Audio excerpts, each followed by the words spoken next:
So welcome, everyone. Thank you so much for joining us for our March Start a Brewery resource group.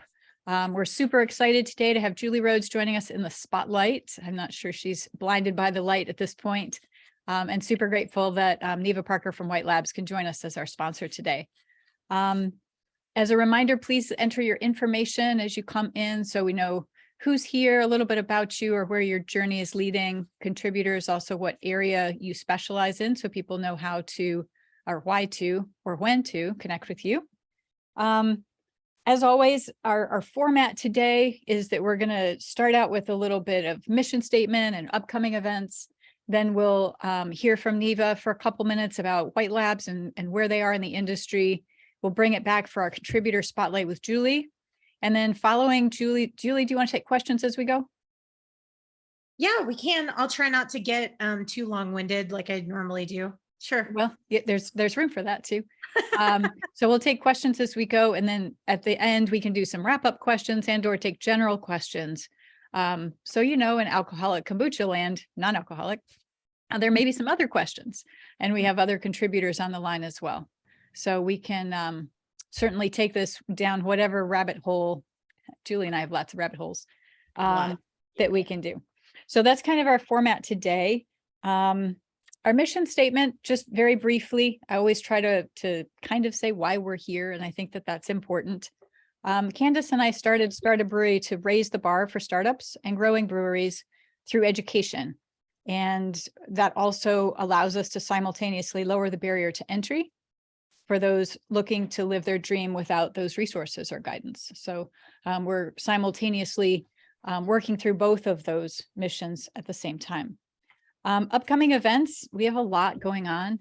Our podcast that just landed yesterday is Building Your Business Plan, Understanding Your Market, and Creating Your Brand. And Julie, our featured contributor spotlight gal, is one of our guests on that episode. Misty Gordon from Misty Gordon Creative and Emily Hutto from Radcraft are the trio that are our guests for that episode. Definitely worth a listen. And then 2 weeks from now, the 28th, episode 007, which is a little bit of shaken and stirred, shaken but not stirred going on. Our guests there are Sam Calagione with Dogfish Head, Mark Youngquist from Dolores River Brewing, and Mitch Steele from New Realm. And they take us actually on a little bit of a detour to talk about how the business plan and the mission statement and values have been reflected in their businesses over time. So that's an interesting, like a little rest stop on our mission to continue going with building your business plan. Our April resource group is going to feature Alex Smith from ABS Commercial. So we'll get into some equipment questions. Our second educational webinar is going to be Charlie Gottenkinney from Brews Beers, and that's going to be on May 17th. And then we have a couple of event things going on. The Craft Beverage Expo is coming up at the end of the month. And we have a legal campfire panel that's going to present there. That's John Hyman, Jeff O'Brien, Brooke Bristow. And then the Craft Brewers Conference, we're going to have our Start a Brewery Lounge for the first time. So please come join us. And we have several of our contributors presenting during the conference as well. So lots of things going on. So Neva, I'll pass you the microphone for a couple minutes to talk about our amazing sponsor today. Thank you again for sponsoring us today. Thank you. Yeah, thank you for having me. I won't take up too much of your time, but hi, everyone. I'm Neva Parker from White Labs. I know some of you already, but White Labs provides yeast cultures and fermentation services to the craft beer industry. We also service kombucha, wine, cider, mead, all the things fermented beverages. And we just launched our very, very first dry yeast strain, California Ale Yeast, earlier this year that we're very excited about just as a new offering. But, one of our missions also is education and providing resources to the customers that we service. So we're really excited to be a part of this and to be sponsoring the resources group. So thank you so much for having us. My information is in there. So if anyone has questions about anything fermentation related or products or needs additional fermentation resources, we are here for you. Excellent. Thank you so much. All right, Julie, let's bring this around to our contributor spotlight. So let's start out with just kind of a general intro, including what do you like to do when you're not working, not beer? Okay, so I'm Julie Rhodes. I am a strategic business consultant. I know that's very broad. That's a very broad statement, but it's the best way that I can get it across in a succinct way. I help folks with their strategic sales, marketing, and distribution plans, basically in the craft beverage space. So small to medium folks, that's my neck of the woods. When I'm not doing business related stuff, a lot of people on this call know me already. You know that my husband is also part of the industry. I have two boys, ages 8 and 11, that have been raised in a brewery basically from day one. So they're very acclimated to what mom does. But it's usually hanging with the family, doing some kind of outdoor activity, camping, fishing. Surprisingly, not a lot of hiking, but swimming, skiing, stuff like that. We're big movie buffs, so we go to movies a lot. We do a lot of movie nights at home. Cooking when I actually have time, I really enjoy it. And I'm a bit of a sci-fi nerd, so we do a lot of fun nerdy stuff together. And Laura, I don't even know if you know this about me, but I used to play amateur billiards, and so we go play pool quite often because I miss it. So yeah. I had heard that rumor, but I get the most fascinated with your Halloween themes. It's we're kind of an interesting household over here. Super fun. Okay, so switching back to beer, what do you do with and for clients? What problems do you solve? What I try to solve to the best of my abilities is speaking with a very broad paintbrush, is that I like to call I help people work on their cure for like stagnant sales. So a lot of times, now this doesn't happen to the folks in planning that are kind of getting ahead of the game by learning how to strategic plan before they even open their doors, which is awesome. And you should get all the credit in the world for trying to do that before you even get open. But usually what happens is that every brand has what we just refer to as a product life cycle. It's a very like gentle curve upwards when you first get started. And there's a nice like natural lift for your business and your brand. And you sort of ride that out for a little while in your growth phase. And then, but eventually you get to a point where you hit something called maturity. So you get to a little bit of a plateau where things start to kind of normalize. And that's kind of where I enter the picture with people. So if you can imagine like your product life cycle curve and you're growing, and then it's like, oh, things kind of like, they don't deflate, but they get a little quiet. And it's like, okay, what can we do next? What's a new idea or a fresh way to approach the market or a new way to look at our numbers or work with our wholesaler. So I also help people identify what's working and what's not working. They might not necessarily know what to look at. Like they feel like they're doing okay, but they don't really know for sure if they're doing okay. And then finally, I help people make strategic business decisions, especially owners and operators, in that they might just need like a third set of eyeballs on things from somebody that has experience in those kind of 3 buckets that I play in. Awesome. So tell us your story. How did you first get started in craft beer?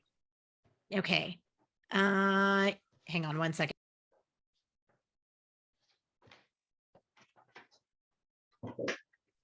All right, I had to silence the boy party that's going on back here because neighbors are now over at my house.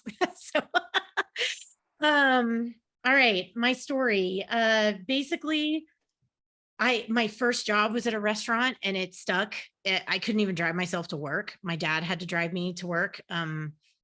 I grew up in Texas. I was raised there. And of course I worked at a barbecue restaurant. Like how cliche is that was my first job. But I transitioned into like waiting tables and bartending and eventually like bar management. And I found myself managing these sort of European style pubs during college to pay for my marketing degree.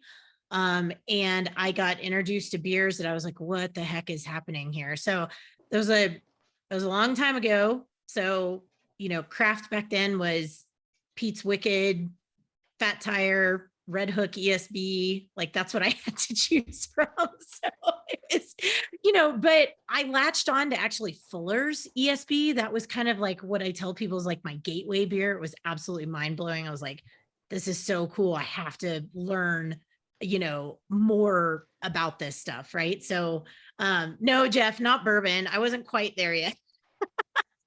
For anybody who's familiar with the Austin, Texas area, I used to manage Maggie Mae's Pub, which was a very longstanding institution on 6th Street, which was a very cool playground to learn about craft beer and spirits. So anyways, it stuck with me. It stuck with me through college. I continued to learn about stuff. I didn't want to work in a cubicle, so I kept working in the service industry, and I finally figured out what a sales rep was, like a brewery sales representative. And I was like, wait a second.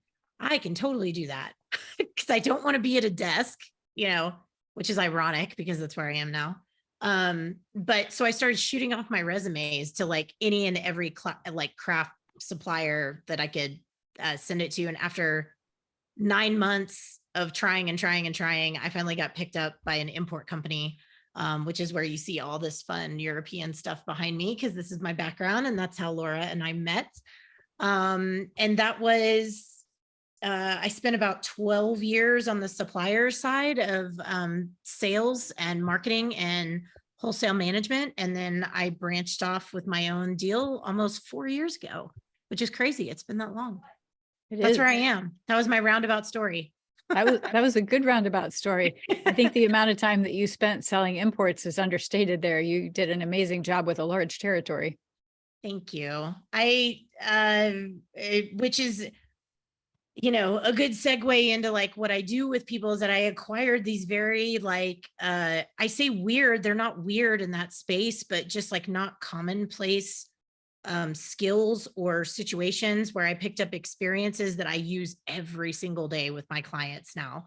And I feel very grateful for that with like the 12 plus years that I was dealing with European brands, and I learned about supply chain management and logistics and shipping and, pricing and all the different things. And yeah, at one point I had 7 states in my territory, and I had damn near close to like 20 distributor houses like in my space that I was managing. But you also have to factor in that I was representing 11 different breweries.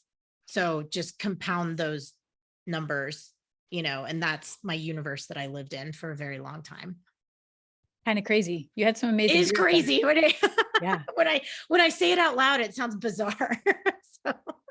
So what's the coolest project you've ever worked on related to the brewing industry? And what was your role in it? I thought about this, and I couldn't narrow it down to one. There's 2, and I'll be quick about it. I promise. Okay. The first one was early in my career in imports. We secured a sponsorship contract for Spaten and Franziskaner before the AB takeover of import rights. And it was for Addison Oktoberfest. And I don't know if anybody is familiar with that at all. It's usually ranked on like the USA Today, like it's in like the top 10 Oktoberfest festivals in the US. It's huge. It's 4 days long. You go through anywhere between 1,600 to 2,000 half barrels in 4 days, which is crazy.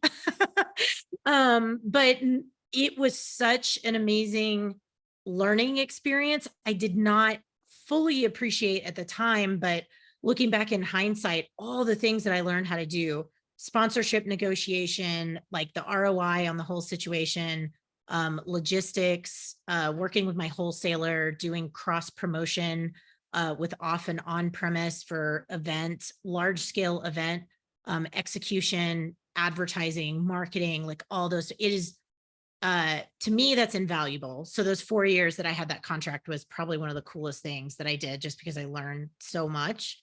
The other cool thing I did recently, this was a couple years ago, but I normally work with suppliers. So beer and cider companies, liquid companies. I was approached by an advertising agency that was doing, and I can talk about it publicly now. I couldn't talk about it publicly back then, but they just did the rebrand for Shiner.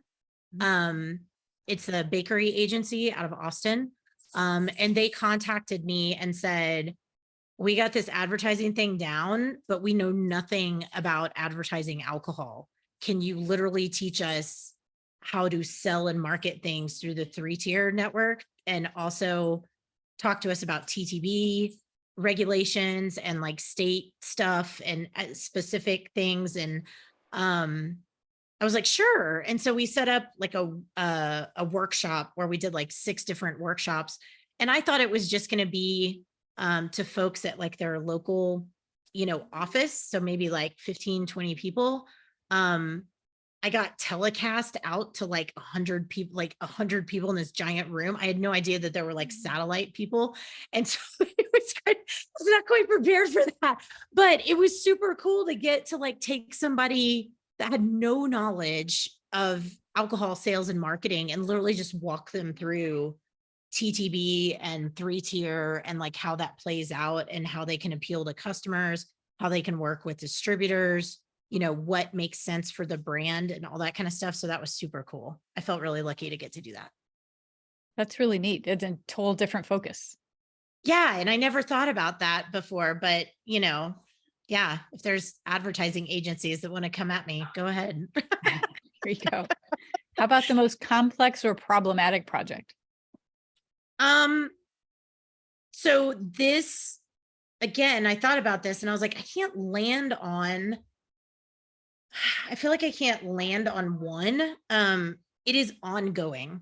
I would say the complexity of this is ongoing, and that is the relationship between suppliers and distributors. And Laura, I know I'm preaching to the choir when I say that to you, but it is an ongoing battle as our industry continues to evolve. More people get into the distribution channel at various sizes. There's mergers and acquisitions happening, which changes the dynamic of how you work with a wholesale partner. The partnership tends to change quite a bit. Sometimes it doesn't. There's exceptions to the rule, not all the time, but you don't know until you get in it.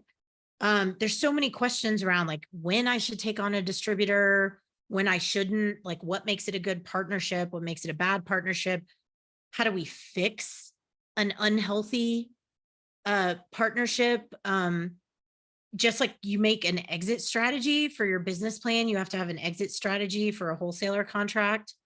But I think the complexity of that, as if that wasn't enough, is like a communication thing as well. So like, how can we better talk to each other so that we can compromise, so we can meet in the middle, so we can really build a reciprocal partnership, mutually beneficial for everybody involved, instead of it being like 85-15 or 80-20 or 75-25, so that it really is a partnership and you can grow your businesses together alongside each other instead of, one kind of dominating over the other.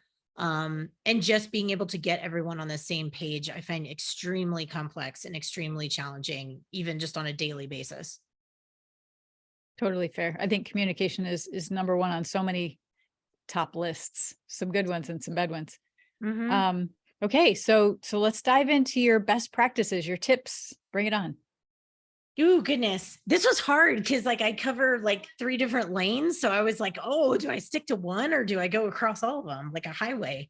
I chose the highway route of like multi-lane tips and tricks, I guess. This applies to mainly sales and marketing, and that is know your audience.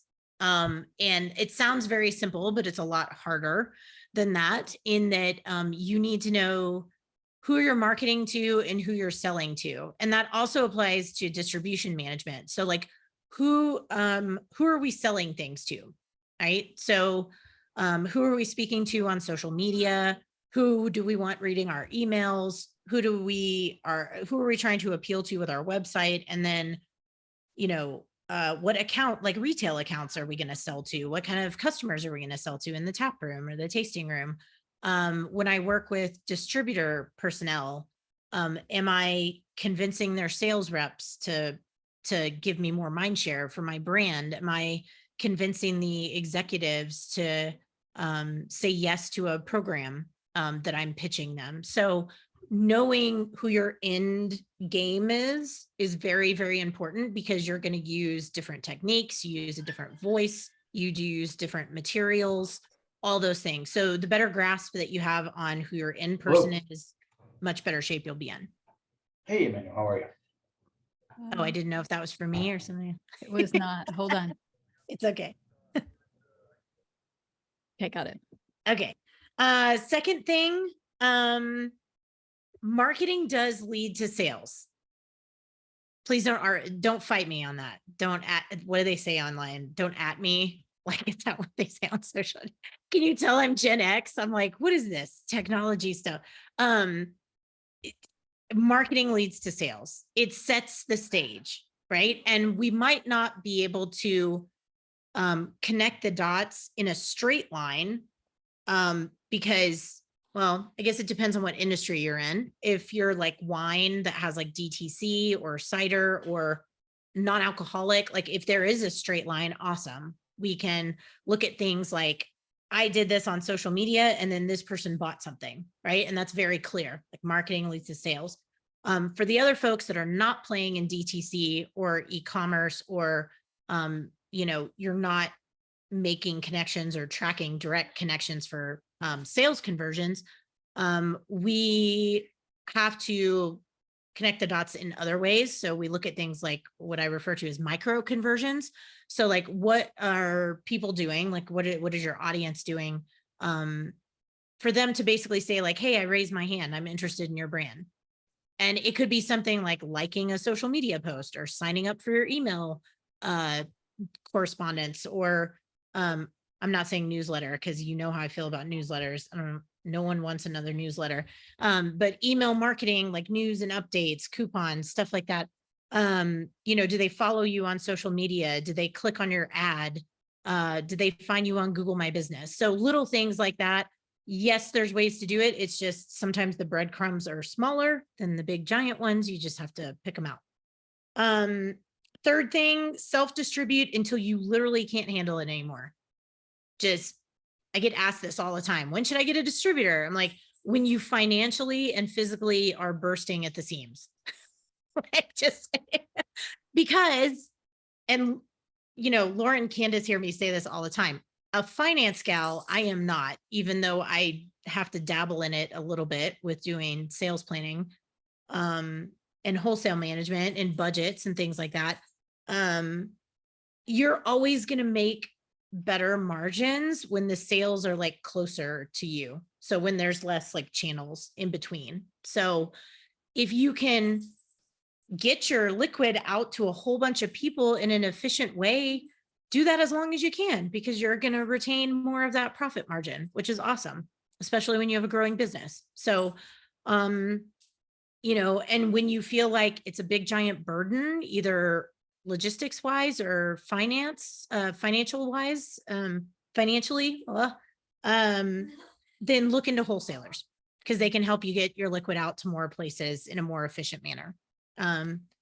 The other thing is, sales is a science and it is a full-time job. I tell people, try not to do sales when you're wearing a million other hats unless you have to. There is a lot of science in sales. It's just not super sexy to talk about. And so people don't really teach it all that much. I'm fascinated by it because that's how my nerd brain functions. I love learning things about consumer purchase behavior. Like, why did somebody pick up that 6-pack? Why did they sample something at the grocery store? Or like, what makes people drop like $300 at Target when they just went in there for like laundry detergent? Like, what is happening? You want to unlock those secrets. And then also, how are they deciding on a brand? Like, how are they picking something out? A lot of the times, even in non-alcoholic now, you walk in and it's like a wall of beverage, right? Like, where do you even start? Where are their brains going? Are they listening to their friends? Are they influenced by something they see online? Do they read something in an industry publication? Did they see something on the TV? All that kind of stuff. When you start digging into that, you can really tap into some really cool selling skills that don't require you to like pitch to everybody or, read off a little index card and stuff like that and hope for the best. And my last thing is, don't just be data driven, be data informed. And what that means, this plays a huge role in what I do with clients. And that is, I love a good spreadsheet, right? I love a good software tool. If you have like Encompass or VIP or something, that's awesome. That's like the Rolls Royce of data aggregation for sales. But even if you just have something simple like QuickBooks or Square or, something like that, where you're taking payments and you can look at what's selling, what's not selling, how much you sold, in what quantities, things like that. It's one thing to be able to take those spreadsheets and look at them and be like, cool, here are my numbers. Now, what do I do with these numbers on the page and the boxes?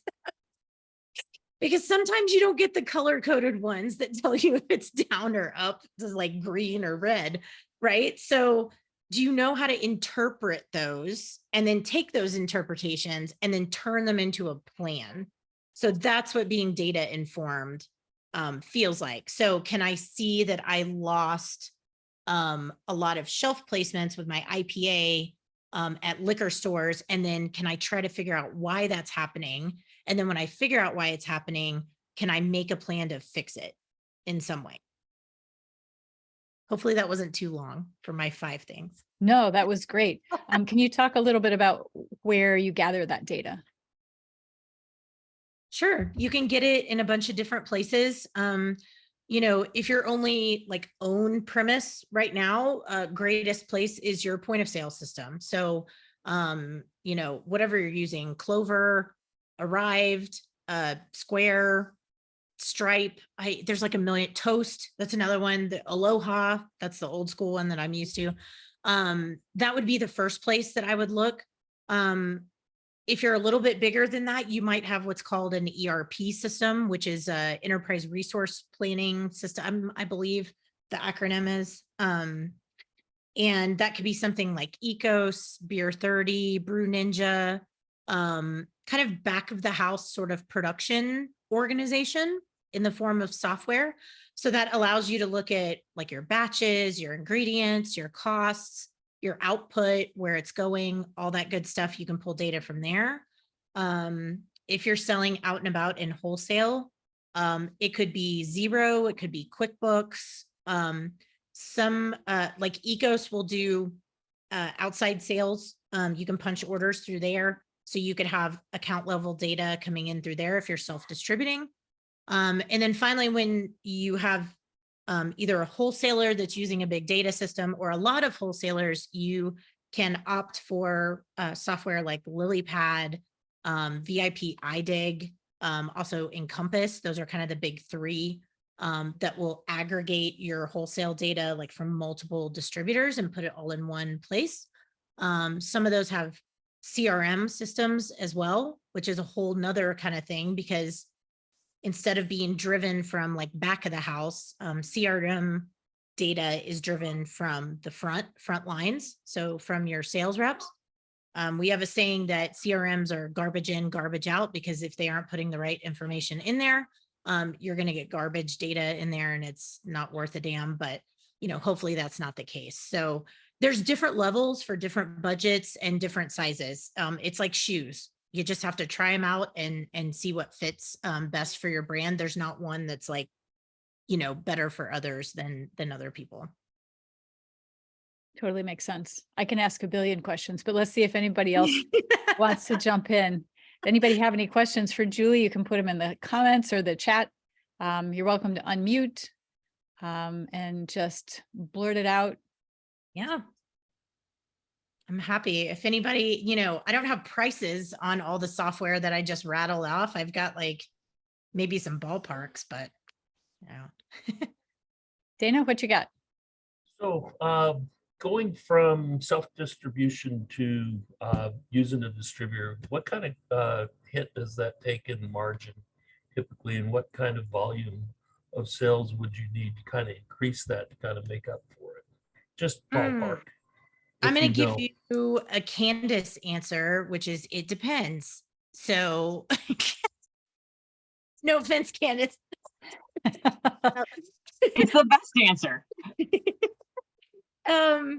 It depends on your own margin, right? Like your own COGS and things like that. Typically, when you make the jump to a wholesaler, the average right now is around 30%. That's what the wholesaler takes. So it depends on, I would say a good benchmark range would probably be like 27% to about 33%. And if they're in that wheelhouse, that's pretty standard.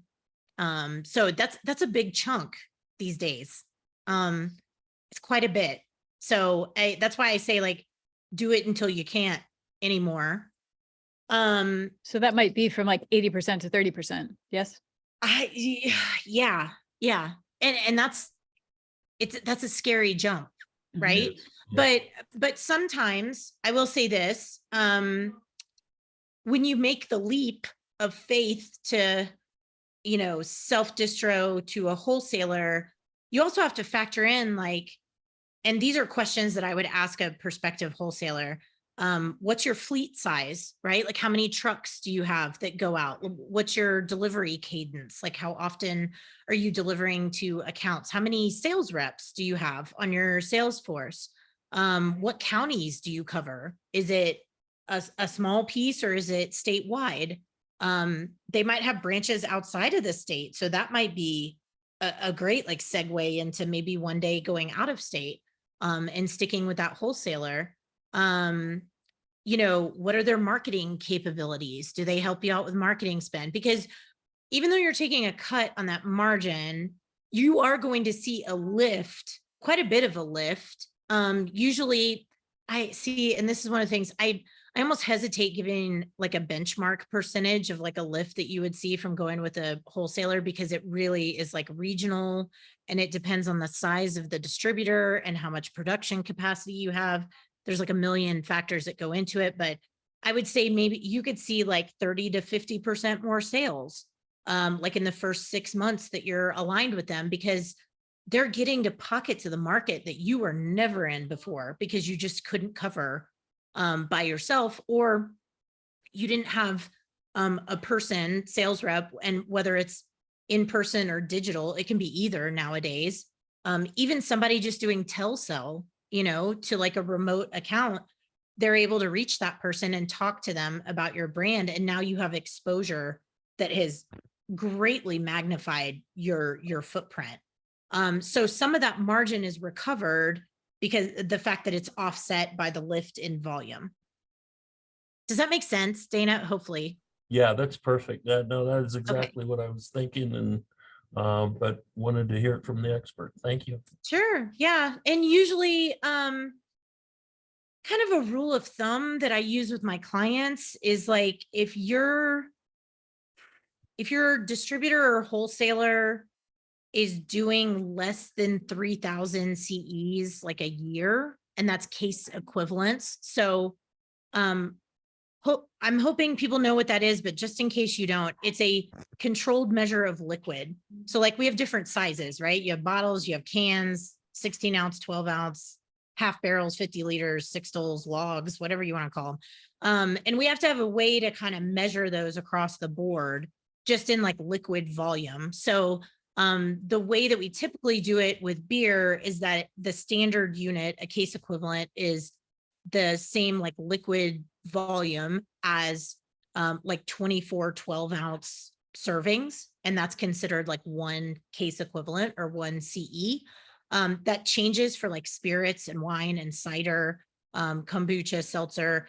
Sometimes you have 9-liter case equivalents. There's different versions of that. You can Google it. There's tons of converters online. It just Google case equivalents and you'll find all kinds of stuff.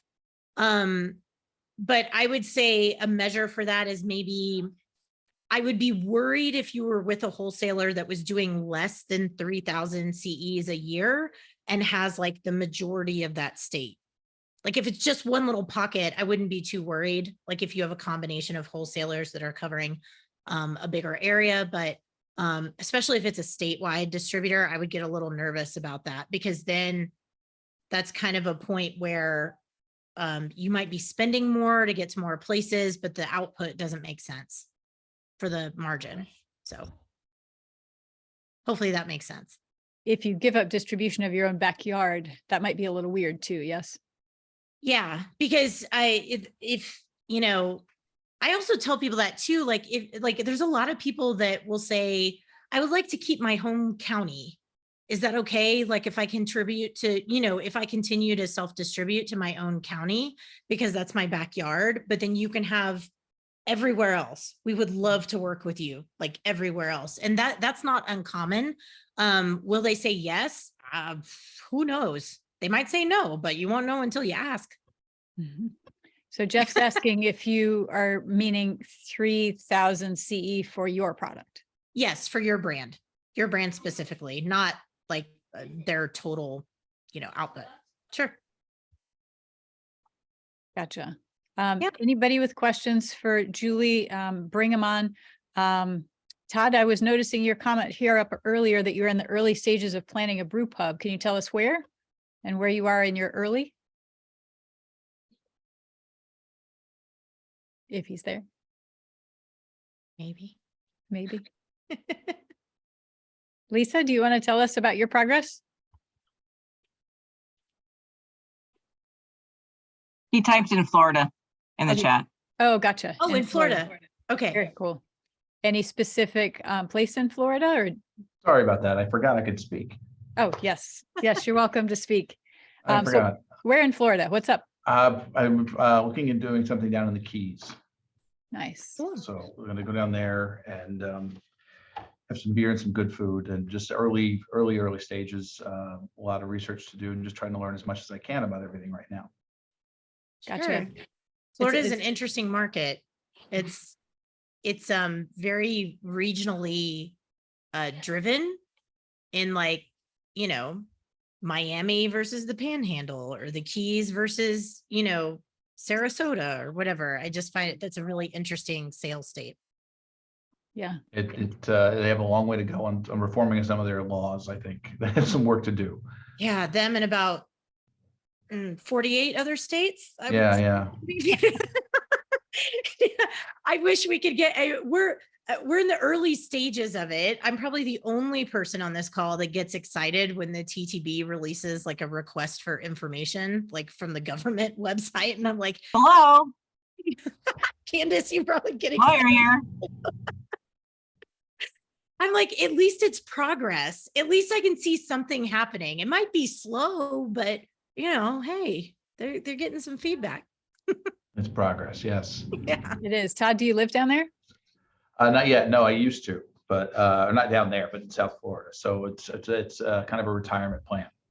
Nice. Very cool. Okay. I would So imagine. this, Go your ahead. website, all the things I've learned from your resources have been a big help. So I appreciate Oh, it. good. Good.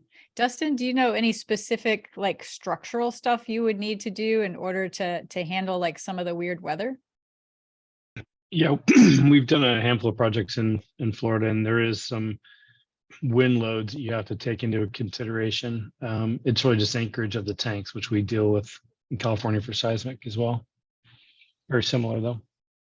Very cool. Is there a difference? I mean, I guess it's, you know, I'm used to the altitude and the lack of humidity in Colorado. So I think Florida is super humid, but you get the same thing there in California. So I imagine there's a little bit of difference in like cleaning and ingredient maintenance.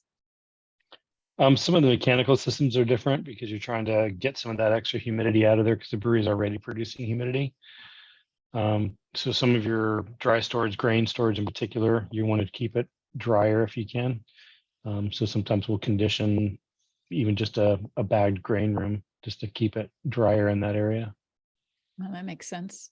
Absolutely. Yeah, absolutely. It's not an issue I have to deal with right now in the Nevada desert. So it's definitely different. There you go. You're going from Nevada desert. It's quite the shift, but you'll get sunshine in both places. And sand. And yes, and sand. Excellent. Lisa, you want to give us a little progress about where you are in your world? Sure.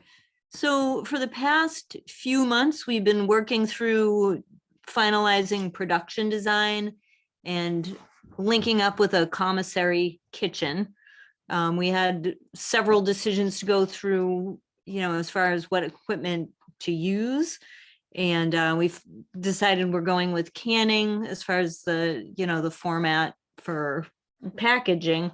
So we're still in a real nuts and bolts phase, but we're at the point where we have pricing for all the key components of the package. We have branding going on. Our labels are being designed. So recipe design is just about finalized. So what we're inching up to here is a very important step of lab tests, because we do need to be approved through a process authority. I think everybody does, no matter what state, but in the state of New Hampshire, we have to work with a process authority to do lab tests for pH and particularly alcohol percentage. And you're NA, right? Yes. And there aren't too many kombucha producers in the state. A lot of people bail out. So I've heard that a lot of people have bailed out just because the constraints of the alcohol percentage are pretty tricky to manage.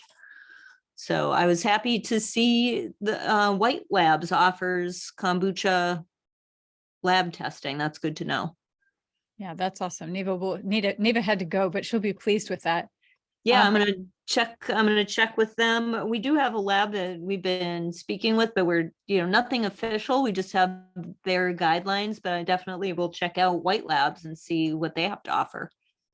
Awesome. Are you planning a tap room in addition to packaging?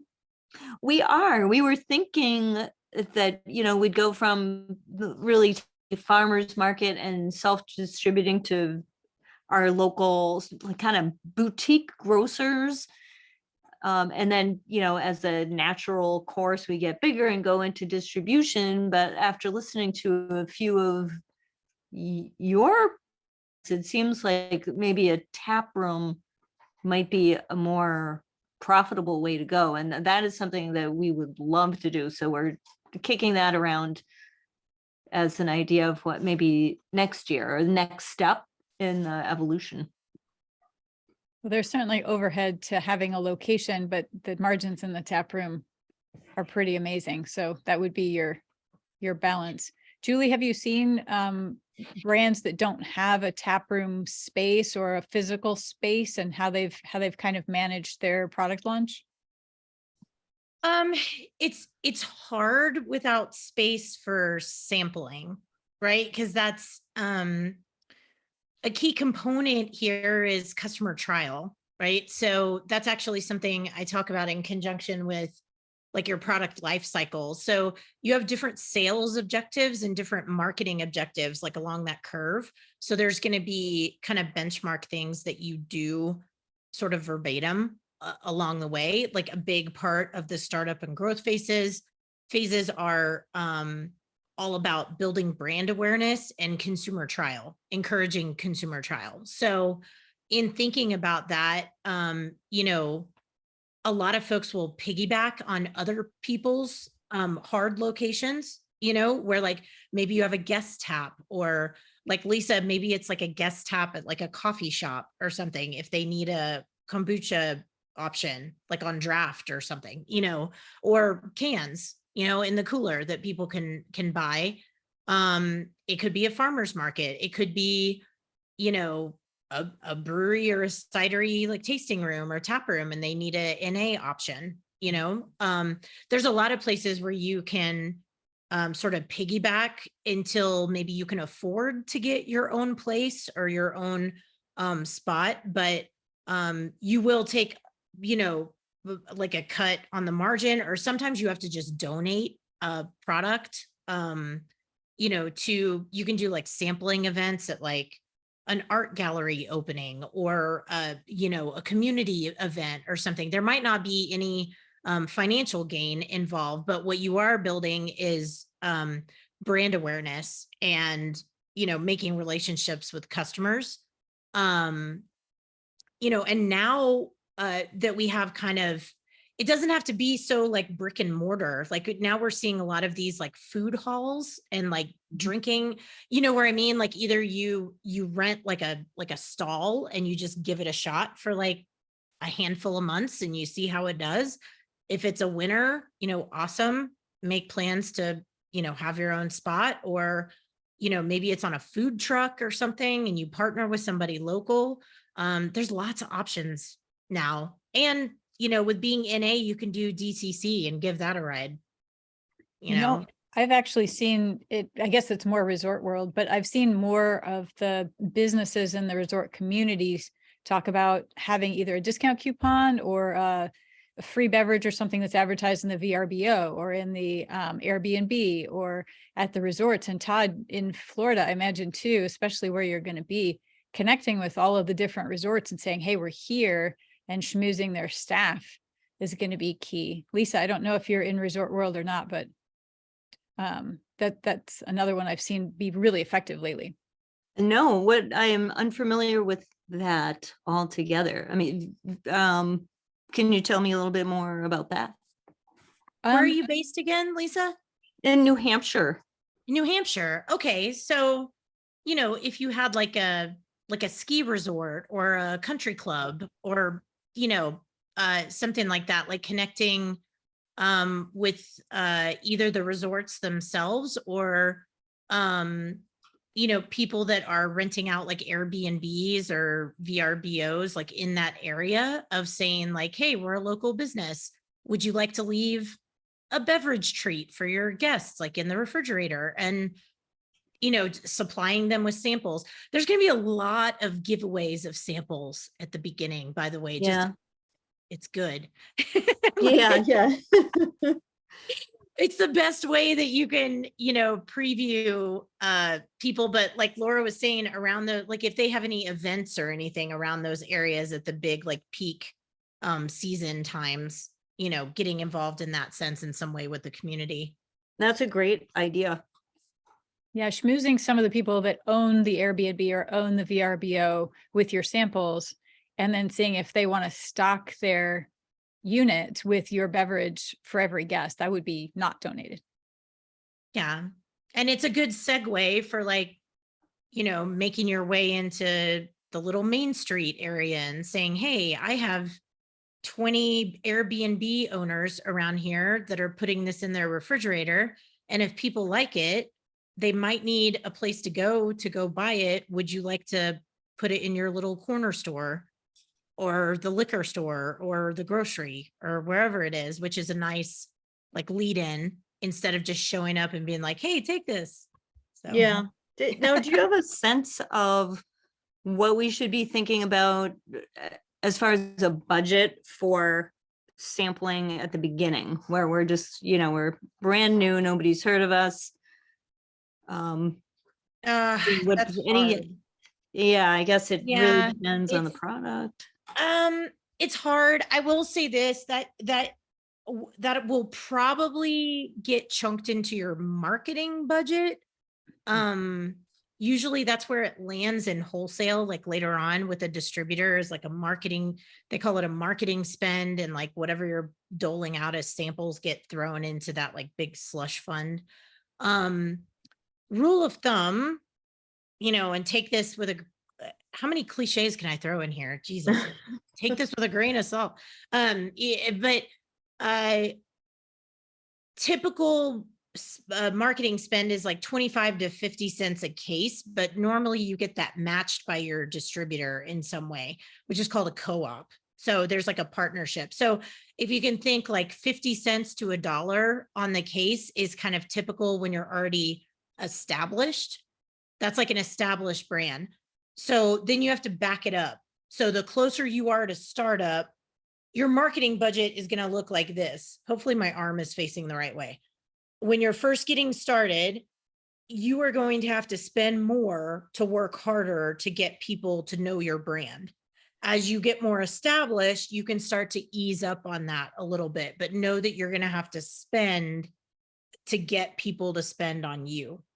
So you might, and I don't like throwing out percentages on this because again, there's too many variable things in here. But if you can think, well, maybe, in our business plan, we plan on selling, 100 cases of kombucha our first year, whatever, right? So if you're spending $2 a case or let's say $5 a case, then plan to spend $500 on, that's very rudimentary and very simple, but that's kind of how you should look at things, is like a per case spend. So if you have some projections for things in your business plan, just kind of think about it that way. But it is going to be very expensive at first, but know that you can come off of that when you've established more customers, like a following. Hopefully that helps. I don't know if that. Yeah, makes very sense. helpful. Yeah, Okay. thank you. Okay, good. Todd, are you thinking about working with your hotel resort world where you're going to be? Definitely. I mean, my initial plan doesn't really include distribution. It's mostly just through the taproom sales and things like that. But it's a small community down there. You definitely want to be part of it and help out and do different charity things and festivals and all those kinds of things. I've seen discounts offered for industry folks. So if you have, if the resort employees are invited for a small discount at your place, then they'll not only be there, but they'll talk about your place to their guests. I've seen that work well too. Absolutely. Oh yeah. Hopefully we'll be one of their favorites. They'll talk about us a lot. Yeah. The good old friends and family word of mouth is invaluable. It's fantastic stuff. Well, we were thinking actually of doing like a locals thing completely, just local. Here's local discounts for people who live there versus the tourists and things. Because it's such a huge, the tourists outnumber the locals most of the time. Yeah. No, I think that's a great idea. Show your driver's license. Something like that. Loyalty programs. Yes, exactly. Like Exactly. Julie, any final words, like wrap up words? Oh gosh. Yeah, probably. I said this to someone, actually, I think I said it to John Hall the other day when I was talking to him. I said, I don't want anyone to think that any of these big sales, marketing, distribution, watching the market, using your data, these seem very like big, right? Like, oh gosh, I'm not even there yet. You are, if you have a business license, you are there. It's not out. It does affect you. So please start doing that from the beginning. Pay attention to the economy, start reading industry publications, go to conferences, listen to industry podcasts, read, just be a sponge and absorb all the things. Please don't think that things like inflation or the job market don't trickle down to smaller brands. It does. So for you to make yourself sort of hyper aware from the very beginning, like all these things factor in, like how much people have to spend. Do they have a job? Where is my product available? Who am I talking to when they come through my door? You never know who you're talking to, by the way, just be nice to everybody. And all those things, they apply to you no matter how big or how small you are. So it's just good business sense to think the beverage alcohol and even NA is huge right now. This is a multi-billion-dollar industry. It's a big deal now. So it's not going to be easy to gain entry and to enter the market. It's not going to be smooth sailing. You don't have the answer for everything. It is okay to ask for help along the journey. do not be a jack of all trades. And trade people for their knowledge along the way. Don't ask to pick a brain. Maybe take somebody out for lunch, right? Buy them lunch, talk business, right? Like take them out for a beer, talk some more business, things like that. And, build a little network, right? Like the Start a Brewery community, right? Like we have a little network here, and you will do yourself all the good in the world. But please know, everybody started out with their first pint or their first can. There was always a first everything. So if you don't know some stuff, don't be afraid to ask questions, because there's no stupid questions. There really isn't. Exactly. And to that point, our contributor list on Start a Brewery has not only Julie's information, but every single contributor's information. So you can literally look up Dustin and send him an email straight from the contributors list. So if you have questions or just this random one-off, Dana, I need to know how to clean my tanks better, send him an email. Candace can answer all sorts of crazy, yes, much laughter. Candace can answer all sorts of crazy questions. Jeff can find you people when you need people. There's Kyle can educate the universe, I believe, down at UC Davis. So yes, thank you, Julie. Thank you so much for being here today.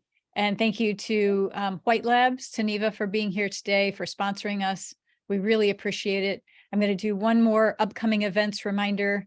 If you enjoyed what you heard or found some interesting information today here from Julie, she is one of our guests on the podcast that just released yesterday.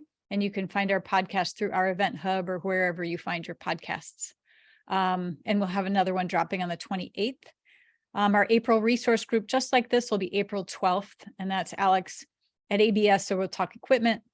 Our second educational webinar is going to talk about marketing plans. Actually, Charlie Gottenkinney is going to bring that topic home. And then we have our Craft Beverage Expo and Craft Brewers Conference both coming up. If you have questions, please feel free to reach out. We're happy to field anything. And we'll just wrap it up for today and hope to see you soon. So good luck, Lisa. Good luck, Todd. Hope to see Good you luck, again. everybody. Thanks for having me. Thank you. Laura. Thank you, Have a Candace. great afternoon. Have a safe trip. Thank you. Thank you. Thanks, Y'all Julie. take care. Bye-bye.